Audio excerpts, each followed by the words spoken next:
It's Monday, September 9th, 2024. Donald Trump continues to tiptoe through the raindrops. Tim Walz picks the weirdest thing to lie about. And Elton John doesn't take the bait. Next on the AM Update.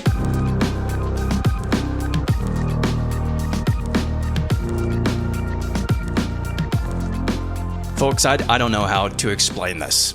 I don't know how Donald Trump continues to tiptoe through the raindrops when it comes to his legal persecution, the weaponized government against him. Donald Trump's sentencing for his criminal conviction in Manhattan will be delayed until after Election Day, a judge ruled Friday, handing the former president a significant victory that will leave voters in the dark about his possible punishment. The sentencing, previously scheduled for September 18th, is now set for November 26th.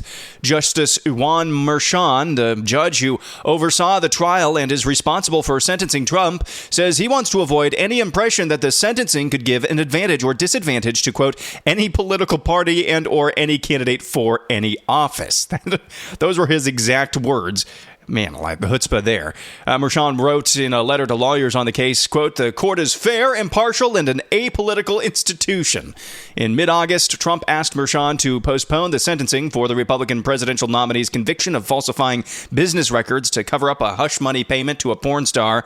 Trump's lawyers pointed out that the September 18th sentencing date was after the start of early voting, and they argued that it would be improperly influential on the race. So there's one more legal hurdle that Trump has cleared ahead of the November elections. We thought this was going to be another arrow in the quiver of the Democrat media industrial complex, the sentencing of Donald Trump, sending him to Rikers Island. That's not going to happen before the election.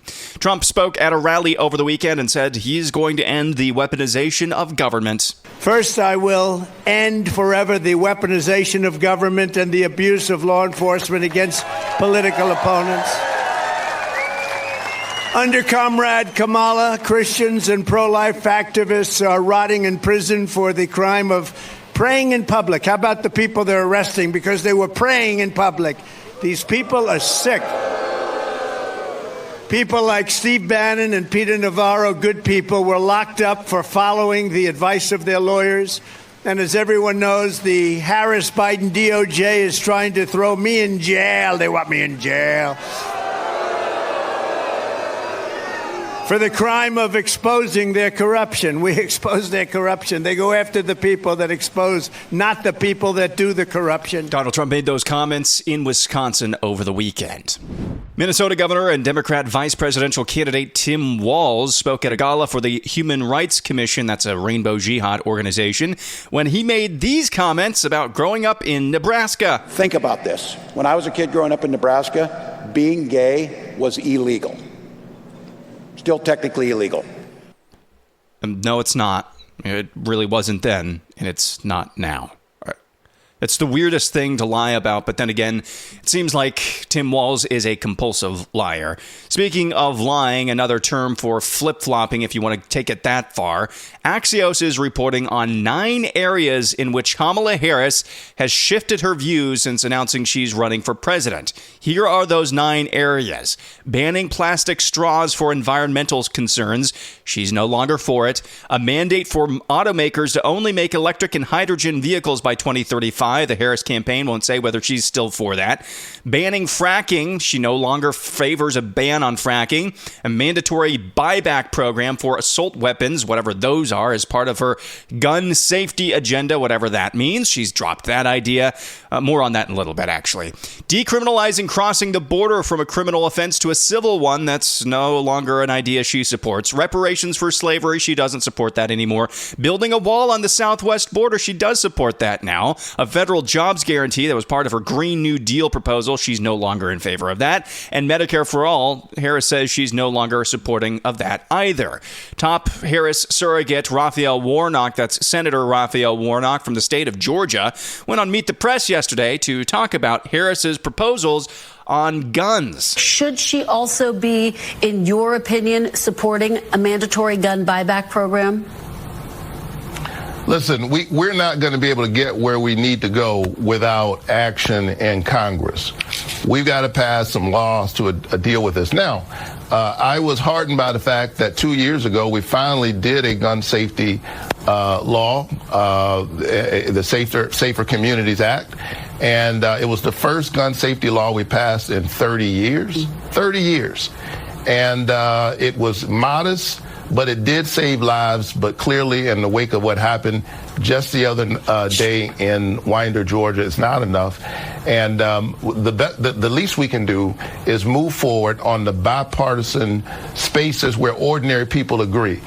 Clearly, there's a disconnect between what the people, the American people, want and what they're able to get out of their government. Again, 87% of Americans believe in background checks, and yet I hear politicians say that it's not guns who kill people, it's people who kill people, and yet we don't even want to know who those people are. We won't even support. Senator, just yes or no, though, should she support the mandatory buyback program? Just a yes or no. Listen, look, as a pastor, I've done buyback programs.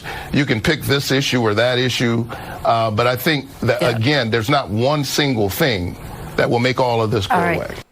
So the Harris campaign says that she's in favor of a mandatory gun confiscation law, and Harris herself says she's no longer in favor of that. That is just messaging that's all over the place. I'm starting to wonder if that piss-poor messaging is actually why you're continuing to see very poor polling for Kamala Harris, really across the board, even in battleground states that I didn't think was on the radar. Poor polling now out of Michigan, really poor polling out of Pennsylvania. Some poor polling, she's still going to win Virginia, but still not where she should be or where you think she should be. In fact, the New York Times, one of the most biased pollsters against Donald Trump, actually has Trump with a lead nationally against Kamala Harris. That's a poll that came out over the weekend as well. Legendary singer-songwriter Elton John was interviewed by Variety recently, and he was teed up to go off on Donald Trump by the interviewer, but he didn't take the bait. Here he is talking about Trump's moniker for Kim Jong-un. I know that you're not a supporter of Donald Trump's. He loves your music. How did it feel when he took the lyrics to Rocket Man and he used it as a nickname for Kim Jong-un, and then he gave Kim Jong-un... I laughed. I thought it was brilliant. I just thought, good on you, Donald. I'm the Rocket Man, yeah. Donald's always been a fan of mine, and he's been to my concerts many, many times. So, I've always been friendly towards him, and I thank him for his support. Yeah, when he did that, I just thought it was hilarious. It made me laugh. So that is Elton John. Obviously, Variety was trying to tee him up to go off on Donald Trump, and he didn't take the bait. I'm not sure what to make of that. There's really no reason that Elton John needs to be friendly towards Donald Trump, but he did it there. Good on him. And now here's this. You've seen the videos of illegals blatantly violating our immigration laws by illegally crossing the southern border. And you're probably one of the many Americans rightfully horrified by the recent stories of illegal alien crime. The consequences of this Biden-created border crisis extend far beyond the border and crime, reaching deep into the heart of communities across the nation. Springfield, Ohio, is one such community grappling with the overwhelming effects of mass illegal immigration. The unlawful entry of millions of illegal aliens is a massive strain on American communities. Over the past few years, Springfield, a city of about 58,000 residents, have seen an influx of 15,000 to 20,000 Haitian migrants. The sudden population surge, 1/3 of the city's entire population now, has placed an immense pressure on the city's housing, infrastructure, and other resources, leaving local leaders scrambling to manage the crisis, and leaving town residents who preceded the new Haitian refugees, leaving them scratching their heads and looking for answers, including this elderly lady who spoke in front of the Springfield City Council and told them she can't take the Haitians anymore. I'm done with what I'm seeing. It is so unsafe in my neighborhood anymore. I have the homeless that were trying to camp out, and I have made concessions with them, and I try to help them the best I can to keep them from trying to squat on my property. But it is so unsafe. I have men that cannot speak English in my front yard screaming at me, throwing mattresses in my front yard, throwing trash in my front yard, and I can't. Look at me, I weigh 95 pounds. I couldn't defend myself if I had to. My husband is elderly, and last night, after living in this home for 45 years, he said, Noelle, guess what? It's time to pack up and move. He said, we can't do this anymore. He said, it's killing both of us mentally. I don't understand what you expect of us as citizens. I mean, I understand they're here under temporary protected status and you're protecting them, and I understand that our city services are overwhelmed and understaffed. But who's protecting us? If we're protecting them, who's protecting me? I want out of this town. I am sorry. Please give me a reason to stay. Thank you. Thank you.